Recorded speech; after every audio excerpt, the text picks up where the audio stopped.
Hey everybody, Pastor Chris here. Just want to talk to you a little bit about what we have going on this week coming up at Word of Life.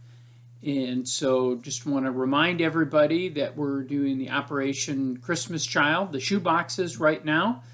If you need a box, please come to the church to get one, or let the church know and we'll get some boxes to you. Also, you can go on the Operation Christmas Child website, and there you can do a virtual box. Well, the box is real, but you go online and you order all the things right there and pay for it, and they package it and send it out. Otherwise, we will be collecting them here on the second Sunday of November. That is November 8th is our deadline to have them, to be able to ship them out. So please, if you are interested in that, make sure you get a box. Also coming up this next week on Tuesday, we'll be having our outreach team meeting. If you're unfamiliar with that, outreach team is really, that's the group of people here at Word of Life who are reaching out to the community and getting involved with organizations in our community who are doing some really great stuff, just making Fairfield a little better place to be and making Jefferson County a little better place to live. So that meeting is open to anybody. These are not appointed or elected positions, these teams. They're just a group of people who want to make a difference. And for outreach team, it is making a difference by reaching out to these other organizations in town that are doing such great stuff and working with them hand in hand.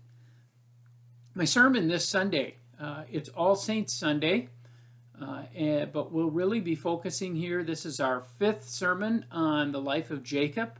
We'll be looking at from about the middle of chapter 30 Genesis, starting chapter 30 verse 25 through chapter 31.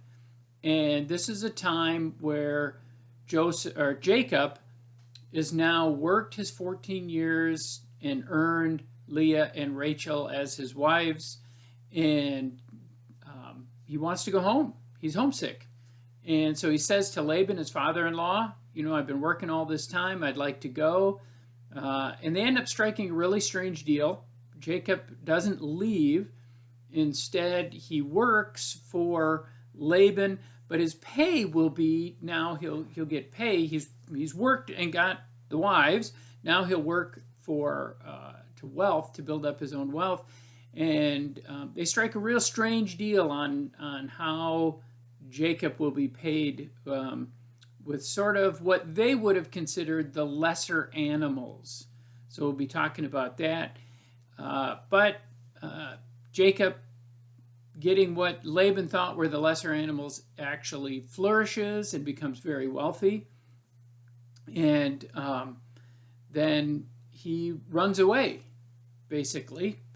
And because he's worried Laban won't ever let him leave, that Laban will keep holding things over him till he can't go. So while Laban is gone, he is, these aren't small farms. These are nomadic pasture animals. They're out. And so Laban is out, gone a couple days' journey, and Jacob packs up his family and they leave.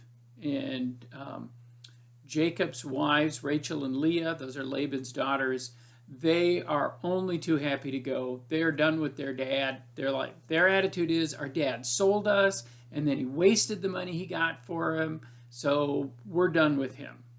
He didn't have time for us. We don't have time for him. They support Jacob. Time to go. Jacob gets almost home, and Laban finds out about it, races after him. They have this confrontation, though Laban is somewhat muted because he has a dream the night before he encounters Jacob where God warns him, don't do anything to harm Jacob. So Laban is pretty restrained. In the end, they end up signing a peace treaty, I guess you would call it. Basically, they set up a monument, and Jacob says, I'll never go on your side of the monument. And Laban says, I'll never go on your side of the monument. And then they leave, and never to see each other again. And so we'll be talking about that. We'll be talking about, finally, I talked about this in the last sermon, God didn't talk, didn't say a word. And so God will finally speak in this when he tells Jacob, he says, I told you I would bring you home. Now it's time to go home. And that's when Jacob goes to his wives and says, we got to go. And they're like, yeah, we're sick of that dad of ours who sold us and blew all the money. Let's go.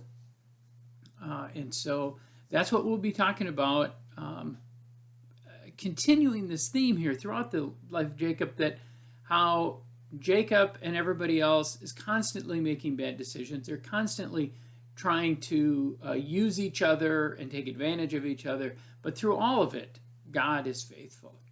So we will see you hopefully either at church or virtually online this Sunday. Until then, please have a blessed week.